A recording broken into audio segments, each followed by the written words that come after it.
Hello साथियों, आप लोग कैसे हो? दुआ करता हूँ अच्छा होंगे। तो चलिए स्टार्ट करते हैं एसएससी जीडी प्रैक्टिस सेट। पहले क्वेश्चन से, सर्वाधिक सोने के सिक्के किस काल में चलाए गए थे? गुप्त काल, कुषाण काल, वर्धन में और मौर्य में। बताना है दोस्तों किसके शासन में चलाया गया था।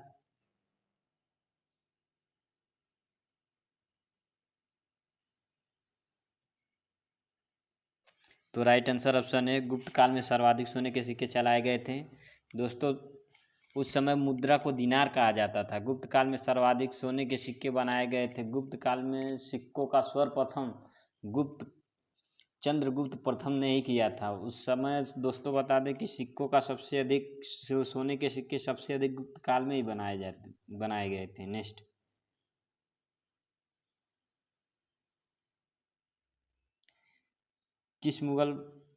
निम्न में से किस मुगल शासक ने न्याय की जंजीर लगवाई? बताना है दोस्तों, किसने लगाई थी न्याय की जंजीर? अकबर, जहांगीर, शाहजहां, औरंगजेब।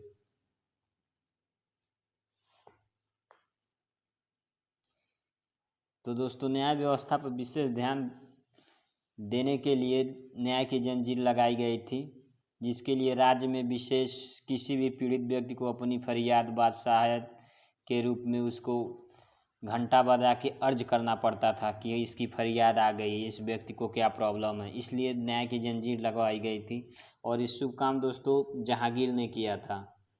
नेक्स्ट,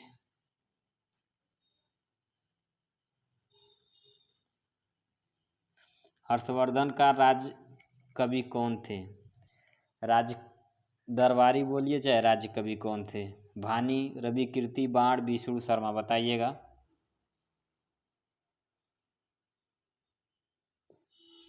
तो राइट आंसर ऑप्शन सी हो जाएगा। हर्षवर्धन का राज दरबारी कवि दोस्तों यही थे, बाणभट्ट। नेक्स्ट,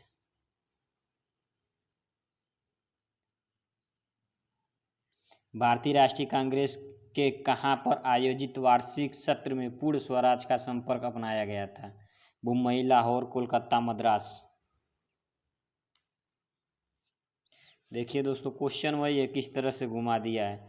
पूर्ण स्वराज का संपर्क यानी कहाँ बनाया गया था? पूर्ण स्वराज के सबसे पहले गठन कहाँ किया गया था? लाहौर में किया गया था।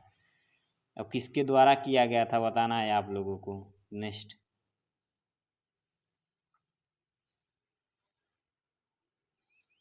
दोहावली, कवितावली, विनय पत्रिका जैसी भक्ति रचना किस भक्ति संत की है? कबीरदास, तुलसीदास, सूरदास, रैदास।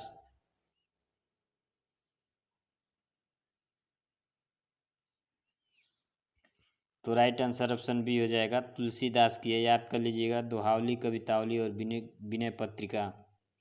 नेक्स्ट, अद्वैतवाद मत परिवर्तन किसने किया था? शंकराचार्य, कबीर, चैतन्य, निम्बाकोचार्य।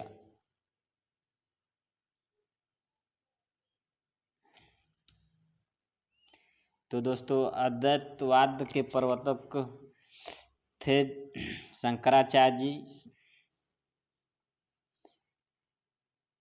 तो शतानंद धर्म के संस्थापक प्रचारक जगदेव गुरु के शंकराचार्य द्वारा वैद का प्रचार किया गया था।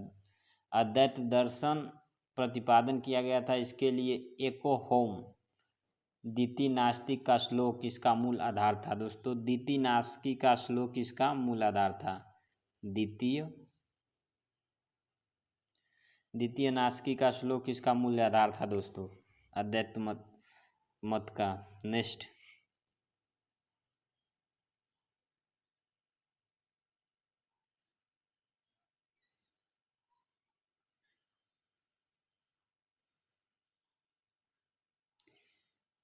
विश्व का सबसे गहरा गर्त मरियाना ट्रेंच महासागर में स्थित है। किस महासागर में स्थित है बताना है दोस्तों, यानी मरियाना ट्रेंच। विश्व का सबसे गहरा सागर कौन सा है बताना है दोस्तों। तो राइट आंसर ऑप्शन है प्रशांत महासागर। नेक्स्ट, सवाना घास चारागाह कहाँ पाए जाते हैं? बताना है दोस्तों, सवाना चारागाह कहाँ पाए जाते हैं? तो अफ्रीका महाद्वीप के मध्य में दोस्तों ये पाए जाते हैं। दक्षिण भाग का प्रमुख घास का मैदान है। सवाना चारागाह दक्षिण का प्रमुख मैदान है दोस्तों। तो राइट आंसर ऑप्शन बी हो जाएगा, क्योंकि अफ्रीका के मध्य में ही पाया जाता है और दक्षिण भाग में पाया जाता है। याद करिएगा, अफ्रीका के मध्य और दक्षिण भाग में पाया जाता है। नेक्स्ट, स्वेज नहर किस किस को जोड़ती है बताना है। भूमध्य सागर और लाल सागर, बाल्टिक सागर और कैस्पियन सागर, भूमध्य सागर और उत्तरी सागर, लाल सागर और कैस्पियन सागर। बताना है किस किस को जोड़ती है।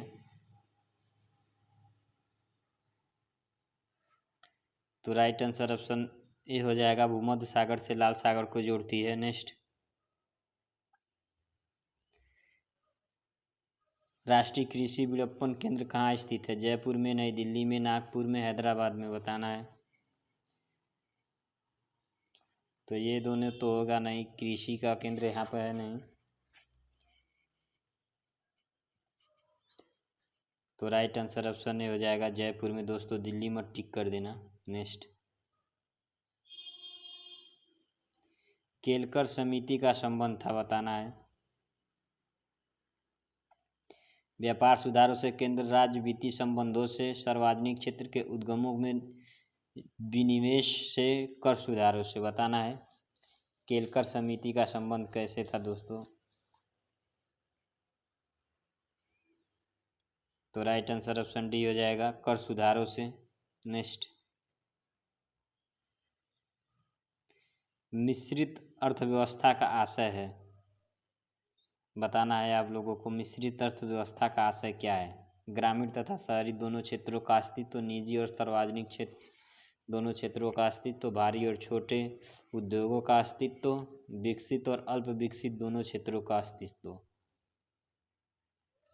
तो दोस्तों जब मिश्रित अर्थव्यवस्था देखे और बड़ा बड़ा क्वेश्चन में देने लगे उसका ऑप्शन, तो राइट आंसर निजी देखना, निजी और सार्वजनिक क्षेत्र किस ऑप्शन में दिया है।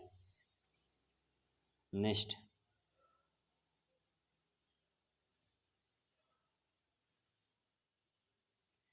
कोई व्यक्ति राष्ट्रपति पद के लिए अधिकतम कितनी बार निर्वाचित हो सकता है। बताना है। 1 बार, 2 बार, 3 बार, इनमें से कोई सीमा नहीं।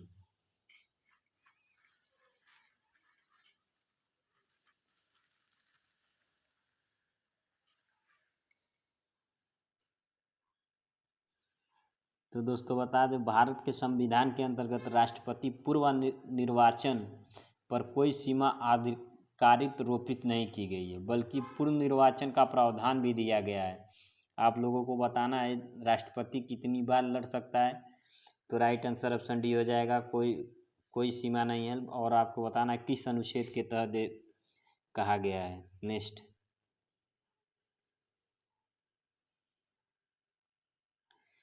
भारत में सर्वप्रथम 2 अक्टूबर 1959 में पंचायती राज व्यवस्था का शुभारंभ किया गया था।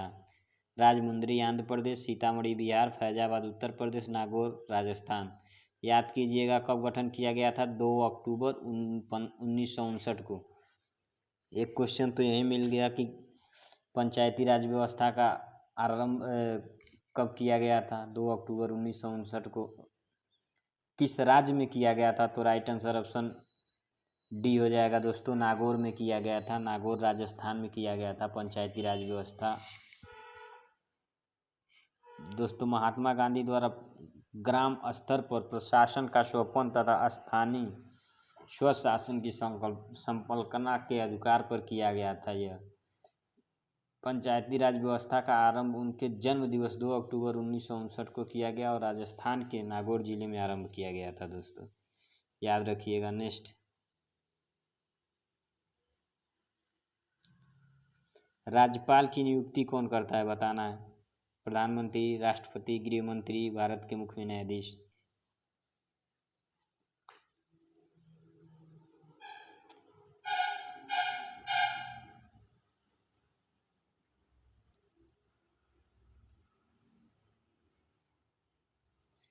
तो राइट आंसर ऑप्शन बी हो जाएगा, राष्ट्रपति करते हैं। नेक्स्ट,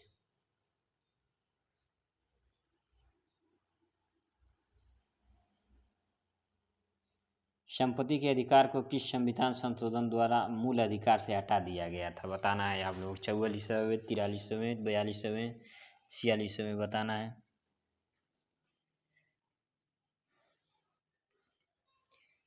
दोस्तों, मूल अधिकारों के अंतर्गत 7 अधिकारों में से एक संपत्ति का अधिकार को 44वें संविधान संशोधन अधिनियम 1978 द्वारा हटा दिया गया था, क्योंकि विधित कर दिया गया और तथा 300 क में जोड़ दिया गया। किस में जोड़ दिया गया था? 300 क में जोड़ दिया गया था दोस्तों, याद रखिएगा। संपत्ति के अधिकार को विधित अधिकार कर दिया, यानी कानूनी अधिकार कर दिया गया था। कौन, किस संविधान संशोधन द्वारा? तो 44वें संविधान संशोधन द्वारा। एक क्वेश्चन, 2-3 क्वेश्चन याद रखिएगा, क्योंकि किस में जोड़ा गया पूछ सकता है, तो 300 क में जोड़ा गया। किस संविधान संशोधन द्वारा हटाया गया? तो 44वें संविधान संशोधन द्वारा हटाया गया। और मूल अधिकार के अंतर्गत कितने आते थे? 7 अधिकारों को एक संपत्ति के अधिकार को हटाया गया था। मूल अधिकारों में 7 अधिकारों में से एक, सिर्फ एक संपत्ति के अधिकार को विधित अधिकार यानी कानूनी अधिकार में बना दिया गया था। कब बनाया गया था? 1978 में बनाया गया था। ये भी पूछ सकता है कब बनाया गया था, तो 1978 में बनाया गया था। नेक्स्ट,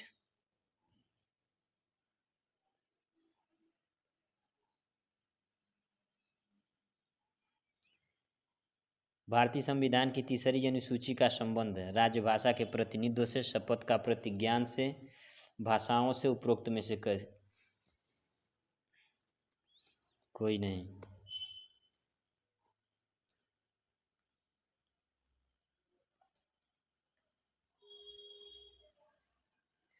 तो दोस्तों, भारतीय संविधान की तीसरी अनुसूची का संबंध शपथ एवं प्रतिज्ञान से है, क्योंकि भारतीय संविधान के अंतर्गत तीसरी अनुसूची शपथ ग्रहण संबंधी प्रावधान करता है, जिनके मुख्य प्राधिकारी के पद ग्रहण के लिए शपथ को अलग अलग प्रारूप दिए गए हैं। तो राइट आंसर ऑप्शन बी हो जाएगा। तीसरी अनुसूची शपथ से संबंधित होती है, शपथ और प्रतिज्ञान से। नेक्स्ट, डीएनए का प्रमुख कार्य है, बताना है डीएनए का प्रमुख कार्य क्या है। प्रोटीन संश्लेषण, कोशिका परिवहन, कोशिकीय श्वसन, आनुवंशिक क्रियाओं का संचालन। डीएनए पूछा है दोस्तों।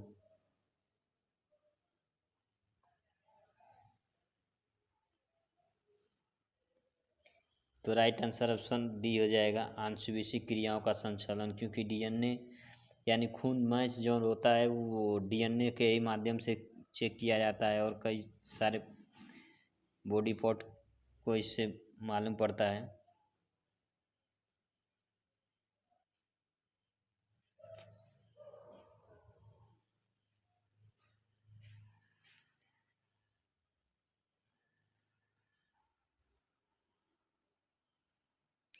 निकट दृष्टि दोष से पीड़ित व्यक्तियों के चश्मे में प्रयोग किया जाता है। कौन सा दर्पण प्रयोग किया जाता है? उत्तल लेंस, अवतल लेंस, उत्तल दर्पण, बेलनाकार लेंस।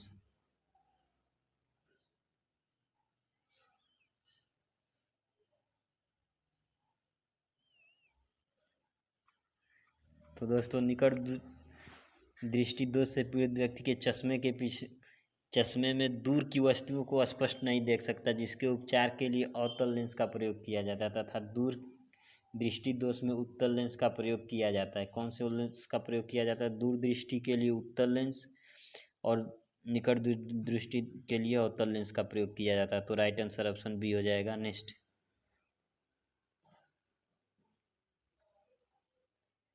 डायनमो ऊर्जा का रूपांतरण करता है। विद्युत ऊर्जा को यांत्रिक ऊर्जा में, यांत्रिक ऊर्जा को विद्युत ऊर्जा में, ऊष्मा से यांत्रिक ऊर्जा में, रासायनिक ऊर्जा को विद्युत ऊर्जा में।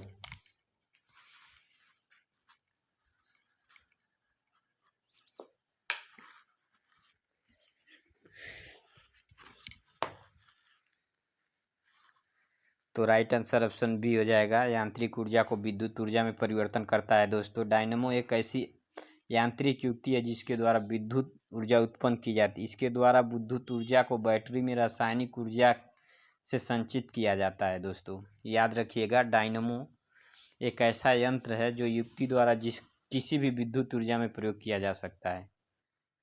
तो राइट आंसर ऑप्शन बी हो जाएगा। नेक्स्ट,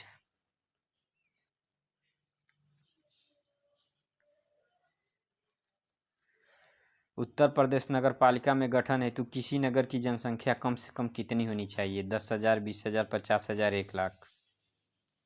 उत्तर प्रदेश की बात की है जो कि भारत में जनसंख्या की दृष्टि में सबसे आगे है, तो राइट आंसर ऑप्शन डी हो जाएगा, 1,00,000 होनी चाहिए। नेक्स्ट,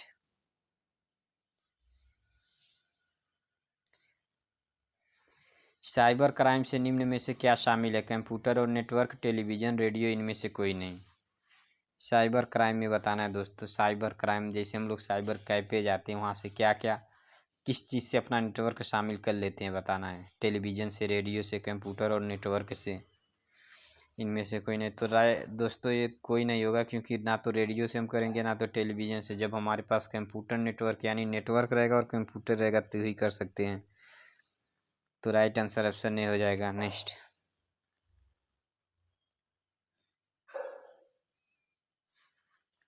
विश्व एड्स दिवस कब मनाया जाता है? 5 दिसंबर, 8 दिसंबर, 1 दिसंबर, इनमें से कोई नहीं।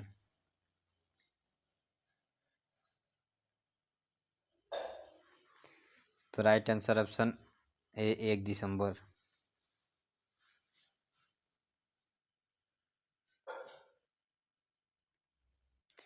नेटवर्कों पर दस्तावेज के आदान प्रदान के लिए आवश्यक नहीं है। फ्लॉपी, टेलीफोन लाइन, कनेक्टर, उपग्रह।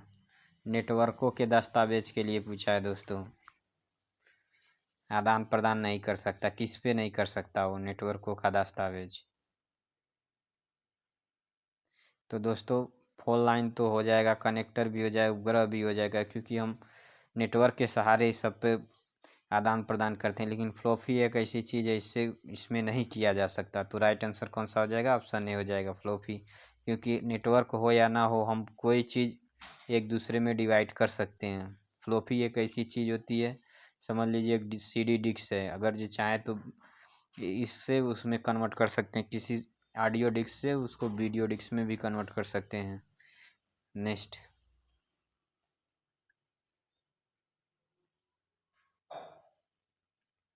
तो दोस्तों आज के लिए इतना ही, मिलेंगे नेक्स्ट वीडियो में। तब तक के लिए जय हिंद, जय भारत।